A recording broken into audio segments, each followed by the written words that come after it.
What's going on, guys? It's your boy Moto MMA here, aka Jason Balls, bringing you another video. Now, if you could, please comment, like, subscribe, you know what I'm saying? Tell your friends, tell everybody, you know what I'm saying? I'm trying to reach that 200 subscribers for the end of the year, and I definitely need your help. Now, on to the video.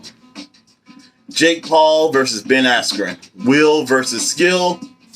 Frank Mir versus Antonio Tarver. Now, when it comes down to these fights, both of those fights, I believe it's going to be Will versus Skill, guys.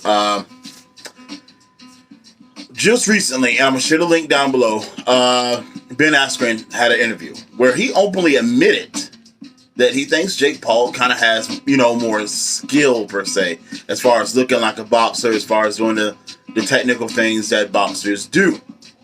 But however, Ben Askren doesn't think that Jake Paul will beat him because skill and will is two different things, guys. Okay, let me see how I'm gonna put this to you. Okay, have you guys ever seen that video of the little girl in the woods and she's got like her hands wrapped and she's hitting this tree, right? She's just going ta-ta-ta-ta. She looks excellent, right?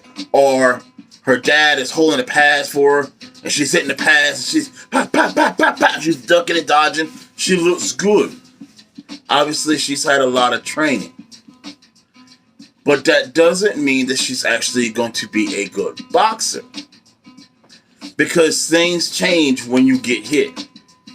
Things change when you got somebody coming at you. Everybody has a game plan. Everybody looks good till you get punched in the face. Now, in Jake Paul's instance, I know we say he's had some awesome training, which he has. He's had some great training partners. He just, you know, I can't get with the last two guys. I'm sorry. I can't get with them. They don't have enough skill. They've never tested Jake Paul's will. The gym does test your will as far as your training and athleticism, but Jake likes that. Jake is an athletic person. Jake does like to train, but he is surrounded by other people who I think know that Jake is the money, so I don't even know if they're going to test Jake's will, per se, you know what I'm saying? Because they don't want to lose that money. I honestly believe that this fight with Ben Askren will test his will. Because Ben Askren has already said, I have one game plan and one game plan only. And that's to make this into a fight. That's to drag this out. That's to keep staying in Jake's face. That's when Jake hits me and he doesn't see me go down, or this doesn't go his way right off the bat, to see if Jake will panic when he starts getting tagged or when he starts getting tired. So I will definitely say at the end of this fight, I will have a lot more respect for Jake Paul as far as fighting goes. Not as far as being a businessman. The guy's a freaking genius businessman. I don't care what no one says. He's a genius. Nobody has two fights. Two actual fights, and had people that will blow up my comment section and talk about it and swear that Jake Paul is just awesome. He's going to destroy Ben Askren. He has no chance. Nobody fights twice and has as many people behind you as Jake Paul has, and is making the money that Jake Paul has. Because on this same card, you got Antonio Tarver, man. This guy's been boxing forever on an undercard to Jake Paul. I want y'all to hear that, guys. Antonio Tarver, the guy who knocked out Roy Jones Jr., brutally knocked out Roy Jones Jr., is on an undercard to a guy who only had 2 fights. Not bad, Jake. Not bad. I got to give it to you, man. Mad props there. But my thought is, what is Frank Mir doing in there with Antonio Tarver?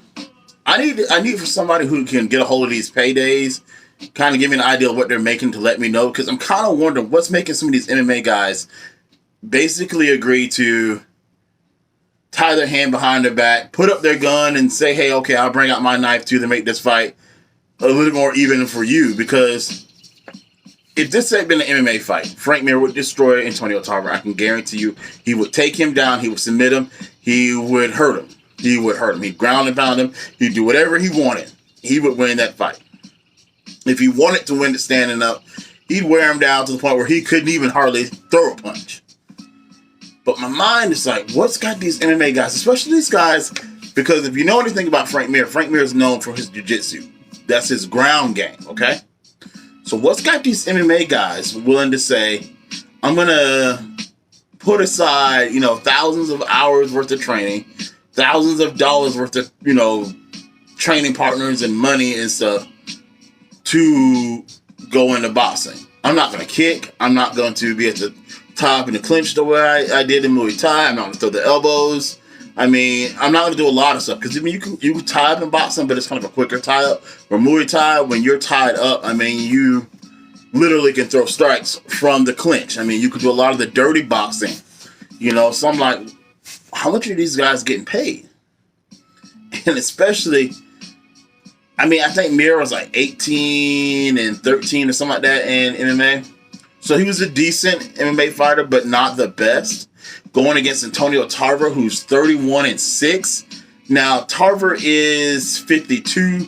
Mir is 41, so there is an age difference there. So maybe Mir feels, you know, a little comfortable with that age difference. But neither one of them are spring chickens. And if Tarver just wasn't known to knock people out, if he just wasn't known to be so dangerous, I would probably say, okay, Mir, I can see it. Like if Mir was fighting somebody that had the record of Jake Paul. Okay, you know, I can say Mir has a little bit more of a chance. That's what I'm saying, guys. Like in the mind of an actual person that watches fights and keeps up with fights, that's how we would judge it. We would judge off of experience and different things like that. Tarver has plenty of experience in the boxing realm. Okay, he's fought tons of boxers. Where Mir has experience fighting, but he's cutting off a lot of his skills to just box. So, of course, I'm going to see this in Tarver's favor because neither one of them are actually no spring chicken. You know what I mean? But at 51, a lot of these athletes nowadays, especially, they stay in really great shape. At 51, it's not old. You know what I mean? Not to these guys, you know? So, I don't know, man. I kind of see Mir getting rocked. Now, Mir has been known to juice up a little bit, you know? So maybe, I don't know, if he comes in a little juiced up, maybe he'll stay in the fight a little bit longer. But ultimately, I don't know. I just see it as a dangerous fight for Frank Mir, man. You know, I'm not understanding what would make him want to take that risk. And I want to know, guys, how come no one's talking about that? Do we not realize that there's actually two different MMA guys versus two different boxers on this card? You know what I mean? Do we not realize how awesome this is that Jake Paul has actually gotten to the status where he's got a world-class boxer on an undercard to him like that? You know what I mean? Like, a guy that knocked out Roy Jones Jr., who just fought Roy Jones Jr., just fought Mike Tyson. So Roy Jones Jr. himself is a big name. Man, I got to give it to you, Jay. You're doing it big, dog. You're doing it big. 2 fights and all. You're the undisputed champion of business. I will give you that. You know what I'm saying? Like, period. You can't beat that. But all right, guys, this is a quick video tonight. If you could, like I say, please comment, link, you know, copy the link, post it on your social media, get it out there, subscribe, you know what I mean? Help me out, guys. I'm trying to get to the 200. If you're going to be watching the fights, let me know, man. I'm going to probably live stream that night, I'm thinking. So I would love to, you know, be up, you know, talking fights with somebody, you know what I mean? So who else is going to be up, you know, watching the fights? Let me know, man. That'd be real cool. All right. This is your boy, Moto MMA, a.k.a. Jason Ball, saying I appreciate you guys, and thanks for watching. Peace.